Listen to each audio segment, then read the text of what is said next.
Hello, I am Stephanie Joy, the attorney at All Things Social Security and Joy Disability Law. Your video is about to start. I just wanted to remind you that if you click the join button below, you can learn more about the memberships offered at a very affordable price that can give you a little more direct attorney answers to your questions. Have a great day and enjoy the video.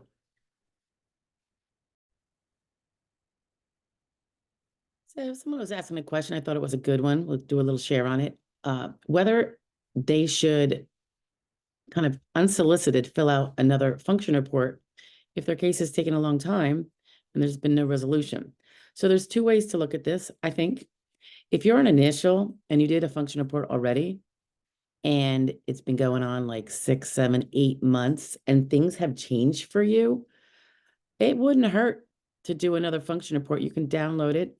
SSA-3373 is going to get you a copy of that particular form. And if you are in reconsideration and you haven't, say, heard from your adjudicator, you might not be assigned yet, there's been some pretty long delays, I don't think it's a bad idea to get yourself the function report form and fill it out. I wouldn't necessarily send it in. You don't actually have someone on your case right now. You're just kind of in limbo, assuming you've filed your appeal for reconsideration, but you can have that ready to go. If you type it, which is easier, it means you can change your answers before you submit it if something changes. So that might be an idea versus writing it out. But in any event, and of course you save it, whatever. The other question was, what about a work history report? Should I redo the work history report since they now have a new one? And that would stem from the June 2024 change in the past relevant work criteria, the timeframes. Should I do a new one? And they also added different questions. And I think we're going to have a video on that very shortly.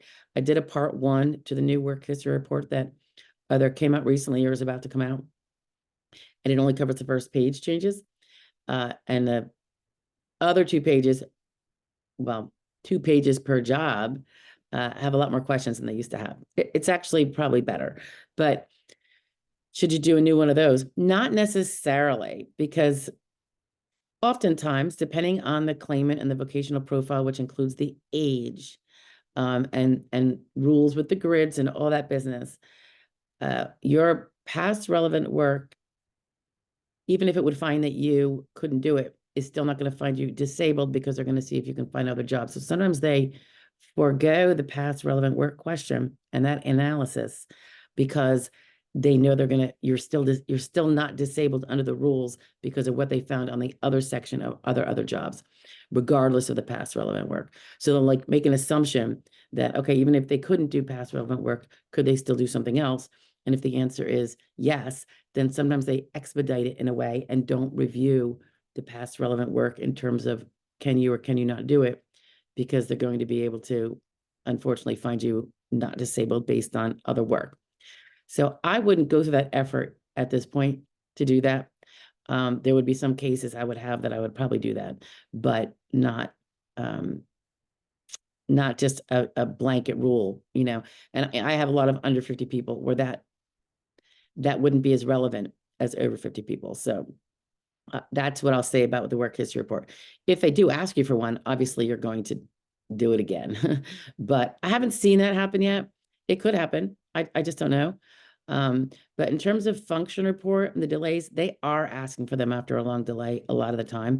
And if they don't, there's nothing to say you can't submit an updated one because things have changed, and that's your way of communicating that to the adjudicator. They will likely ask you for another one if you go to recon. That is not something they used to do a few years ago, but they do it now.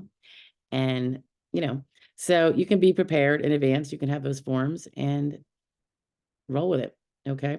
I hope you're all doing great. I'm down in North Carolina. I'm going to leave here tomorrow morning. It's been a very busy several days. I'll talk to you later. Bye.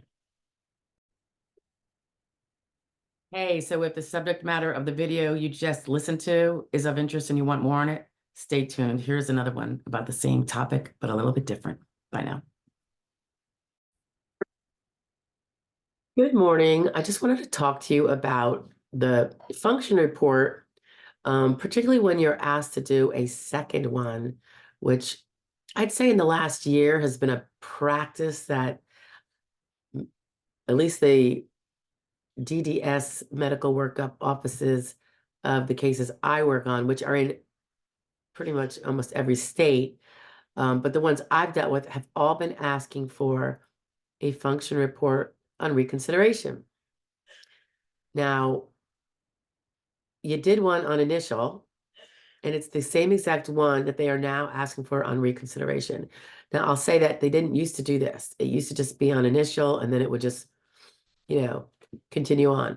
So my suspicion is that, and it seems appropriate, that considering how long it is taking for initial to be completed and then recon and to get someone working on the recon medical side and finding out what's going on, it can be 6 months, a year later.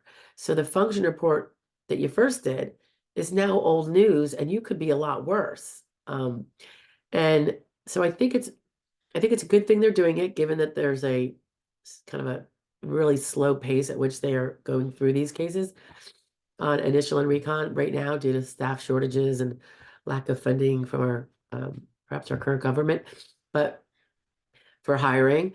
But it's something you got to take really seriously.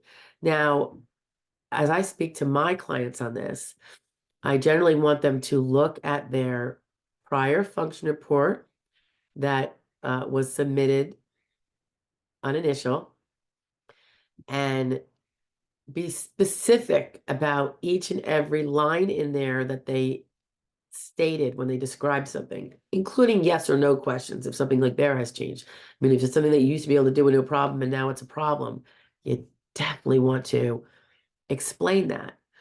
Um, yeah, I still have this really bad cold. And I'm looking at one right here that I'm waiting on my client to perhaps, I think she has trouble in the morning, rising and shining and getting up and moving. So when she does, I'm hoping she's going to respond to my text about, hey, let's get together today and go through this because she has one due, a second one.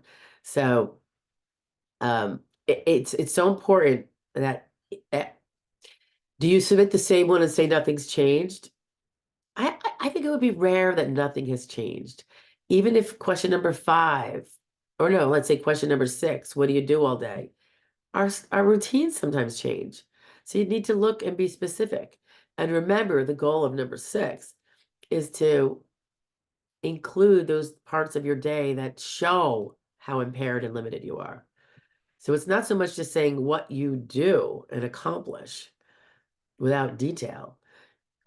It's including all those naps or rests or reclines you must take. It's including maybe the slowness in which you do something.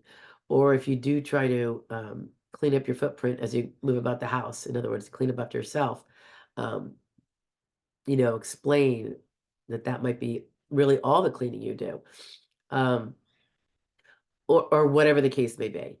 But I would say go through your old function report. And this is why it's very important to keep your old function report, your copy. Don't, keep that box, that file that I talk about in other videos when you're pro se or if you have an attorney, and keep everything Social Security in there and never send anything out without keeping a copy of it. So you want to look back at your function report, see what you said 6, 8, 12 months ago. And I would be very surprised if the majority of people don't have something change for the worse. I mean, if you're improving, kudos, maybe you will be no longer disabled while your case is still pending and you can, drop it or whatever, go back to work. But by and large, I find that the majority have deteriorated a little bit. Conditions, most of the conditions I see tend to be progressive, particularly as we're aging, of course. And it's so rare that there wouldn't be some changes in there. And I think it's really important to take your time. When you get the demand, like always, they give you a 10-day window. If you need an extension, I'm pretty sure they'll give it to you, but you have to communicate. If in an ideal world, you will see this video when you first appeal for recon, and you will have already taken your function report and planned for this. You could start preparing a function report before it's asked for. Worst case scenario, they don't end up asking for it and it didn't harm you in any way, but now you're actually being able to perceive and notice and take note of, gee, that really has changed for me. And that will be important because you might be going on to hearing, and the judge looks at these things. So showing the deterioration or the more limiting effects your impairments have on your day-to-day activities at home. The day-to-day activities at home is what the SSA uses to determine, well, what might she or he be able to do in a competitive work environment, a simple, a sedentary, a low skilled one, all that stuff, or a high skilled one. So here's where your day-to-day activities can show what you cannot do, even when you're not in a competitive work environment. If you can't do something in a non-competitive work environment in a timely, somewhat expeditious fashion, then you're not going to be able to do it in a competitive work environment. And while your function report is not medical evidence, it actually can be used later to support things that are alluded to in your medical evidence, if not outrightly stated. But if you don't support those things that hopefully are found in your medical records, and you actually say no problem to all the things in the function report, despite your medical evidence, you might be causing your own ship to sink. So I really urge you to take the second function report as seriously, if not more seriously, than the first. I think they're both terribly important. They're used by me on my client's behalf all the time when we go to hearing, all the time. That's why we make sure they are accurate, they are responsive, and they are not able to be easily twisted to be interpreted in a negative way against the client's true realities, which is really the aim when we help our clients to understand what these questions are about, and we do work on them with them so they do know what these questions are about and how, what not to leave out. And I think that's why it really helps have, a great success rate versus letting the function report be done by the client. We don't even see it. They shoot it out. Maybe they send us a copy. The damage is already done. If inaccurate statements, and inaccurate because the person did not understand the nature of the question, you'll notice that there's, throughout various reports, including from the time you apply, there are questions that are asked in, it's like the same question, but it's asked in different ways. Because guess what? When you ask a question in different ways, it gets answered differently. And that can be used against a person. It shouldn't. And there's ways to defeat this, but you can't do it if you don't know about it. Yeah. So while the first function report, super, super important, I really think you need to know what every question is about and how not to blow it. And we do have a playlist on most, if not all, those questions. Each question has its own short little video, so you don't have to listen to all of them if you only have concerns about one. But your reconsideration function report, really important. It's where you can show that things have not improved from your own mouth, and which things have gotten worse, which activities you do less of, or they take you more time, which ones are eliminated, and any new limitations can be added. There's so much to be done with this report. So anyway, I hope that helps explain to you why not to blow off the second function report. While it's not so bad, if something is exactly the same and you want to say same as before, I get that. That's okay. But always consider whether that activity they're asking about is slower, if you do it slower or less frequently, because then it's not exactly the same, is it? And if you can just say same except slower, same except now I can do it even less times per week or month or whatever. That's something you want to, for example, if you, a man, you shave your face and now your arthritis in your hands or your shoulders or your elbows or your carpal or whatever it is has gotten worse, and you used to shave every day and now you're only shaving once a week, or not at all, and just growing it out au natural, that's something you're going to want to say. You know, I'm doing it less frequently, maybe once a month, or, you know, it's a trim now, not a shave, whatever the case may be. Okay. So remember, you're trying to switch the result from the initial denial on recon. You need to tell them how it's gotten worse. If it hasn't gotten worse, why on earth would John overturn Mary's initial when they're looking at the same information in their colleagues? Just saying. All right, guys. Hope you're all feeling okay. I'm hoping to be done with this. I'm going to call it a cold.